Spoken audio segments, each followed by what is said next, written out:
welcome to the Layer of the Film Exorcist. Now, like last time, before we start, go ahead and tell me down in the comments section below, if a game like New World Order existed, would you ever be interested in playing it? Personally, I've always been fascinated by the games created during anime, so I'd love to play a game where you can craft your own armor and play classes like the Great Shield or Swashbuckler, and where you can learn new skills whenever you beat a new monster or boss. Now tonight, we will be taking a look at Bofuri.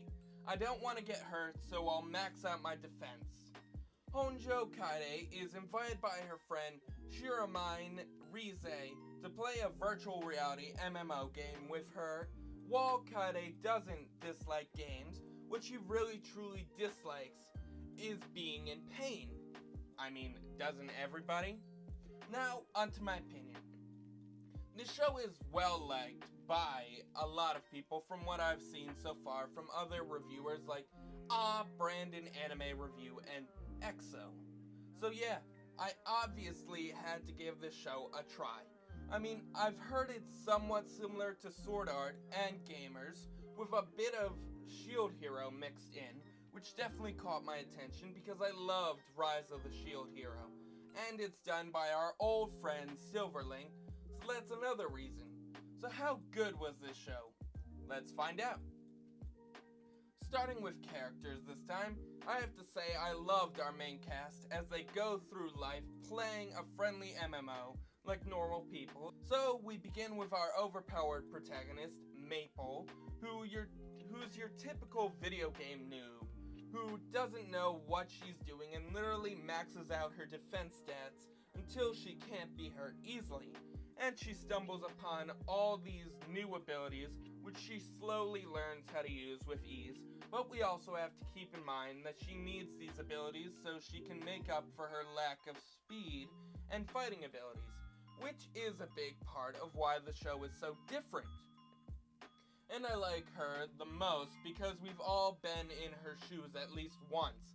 I mean, I'm still terrible at most fighting games, and most of us do try to find shortcuts so we can keep up with all the better players who easily stomp us out with little effort.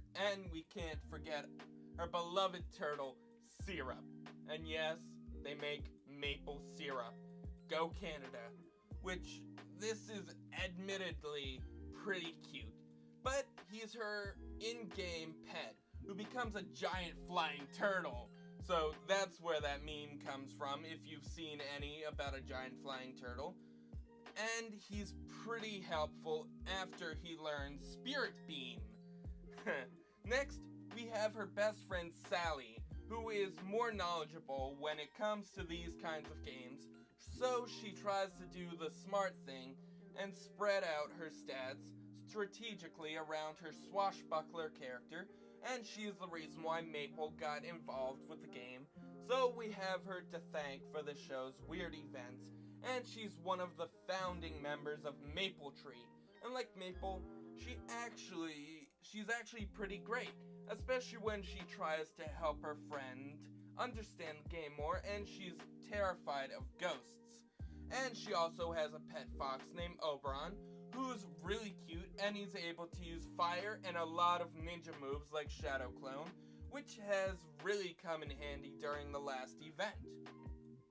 Now, the rest of the members of Maple Tree are Kazumi the samurai, Kanade the mage of the guild who's really good at puzzles, Kuromu, or Chrome as many call him, is the other shield hero who helped Maple when she first joined the game, and he's kind of seen as the angel of death due to his armor, is the guild's crafter, and the twins Mei and Yui, who specialize in strength because similar to Maple, they maxed out their strength stat, which is pretty funny. Now, the story is the best part of the show, because like I said before, our characters aren't stuck in the game, and they're just spending time with friends, like real people. And yes, our main character is overpowered, but she's more like Darth Vader in Battlefront 2, where people literally either love him or hate him, depending on whether you're on the receiving end of his attacks or pulling them off. And actually, in the show, we get to see how people feel about her through the show's ending chat room and the reactions of the developers who keep trying to make the game harder for her by nerfing her skills and then giving up like EA did with Battlefront 2. And its many modes because they recognize that she's now literally the face of the game because everybody wants to try and beat her because she's the ultimate boss in this game. On top of this, we also get some pretty funny scenes after one of the events where Maple starts to lose her sense of reality after playing the game for so long.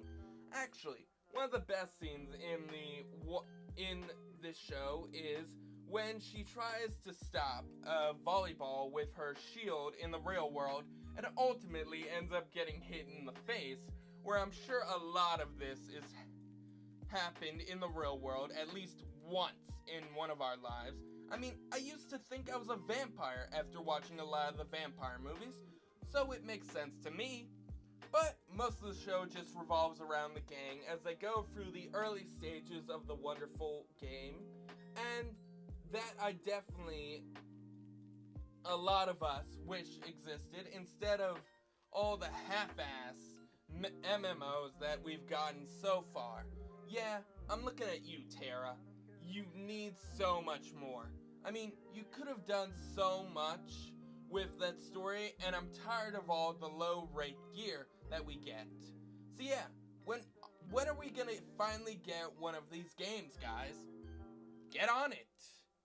Oh, and before I forget, we do get some pretty cool music during some of the montages and final battles, which never gets old, and the intro is pretty funny when we watch the characters gather and fight through the world, and it gives you a great first look at what we're getting into from the start. So, was this one of the best shows of winter 2019? I'd definitely say it was. I mean, I haven't seen many yet, and it does make up for the lack of anime during this quarantine season. So yeah, I loved, and I definitely can't wait for the second season. So I'm giving this a 10.5 out of 10 for bringing the joy of gaming back to anime and trying to do something new with the gamer concept while also bringing some of today's elements into the story and making them its own. So yeah, I'd recommend this to any weeb gamers out there that are looking for a change of pace from all the isekai out there that make up a lot of our anime lists.